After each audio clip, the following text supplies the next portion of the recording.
নমস্কার। আমরা এখন পৌঁছে গেছি কৃষ্ণচন্দ্রের মন্দির। এটাও একটা বিখ্যাত মন্দির, 25 চূড়া মন্দির। সারা ভারতবর্ষে যে কয়েকটি মন্দির আছে 25 চূড়া মন্দির, তার মধ্যে অন্যতম কৃষ্ণচন্দ্রের মন্দির। ছেলেমেয়েরা একটু বিশ্রামে, আপনাদের একটু দেখাই কি অপূর্ব সৃষ্টি।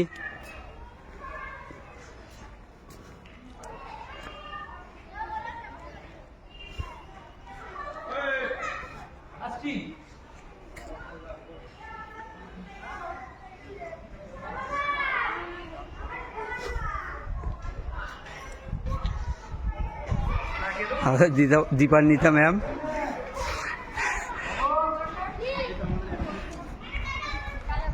রোদ আজকে খুব, গরমটাও বেশ, সবাই একটু ক্লান্ত হয়ে পড়ে রয়েছে।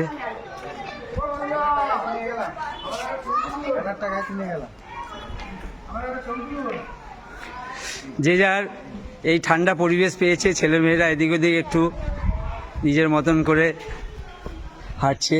মিঠুন স্যার, জয়দেব স্যারের সঙ্গে এই যে সব সময় খুনসুটি চলছে, এদের আনন্দ করে দিনটা কাটছে। প্রাইমারি স্কুলের স্মৃতি এরা আজীবন বহন করে চলবে। এরা ভাগ্যবান, আমাদের ছোটবেলাকার কোনো স্মৃতি কিচ্ছু নেই।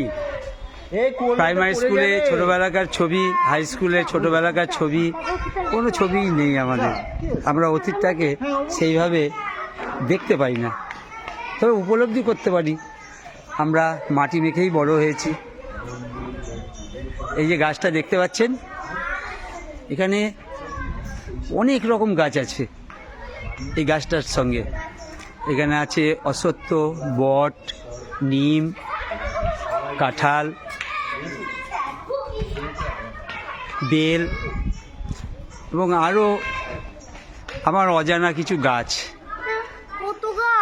কৃষ্ণচন্দ্র মন্দিরের পুরোহিতরা থাকেন এখানে, বিভিন্ন উৎসবে মানুষ আসেন, এখানেই রান্না হয়, এখানেই ভক্তরা প্রসাদ পান। প্রতিদিনই ভোগের ব্যবস্থা থাকে।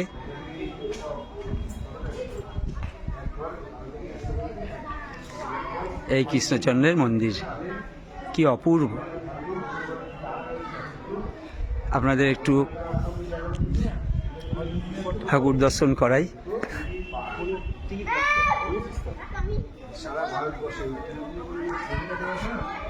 এর ভেতরে রাধা গোবিন্দর মূর্তি আছে, এই যে আপনারা দেখতে পাচ্ছেন।